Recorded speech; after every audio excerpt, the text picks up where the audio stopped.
We guide you through how to find your Instagram profile link. So the first thing you need to do is to open your Instagram app and going straight to your profile. Then tap the three lines in the top right corner, select settings, scroll to account, then personal information to confirm your username. After that, go back to your profile and tap share profile.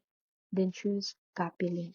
Now, your Instagram profile URL is copied to your clipboard and ready to paste anywhere, where it's messages, other social media apps, or email.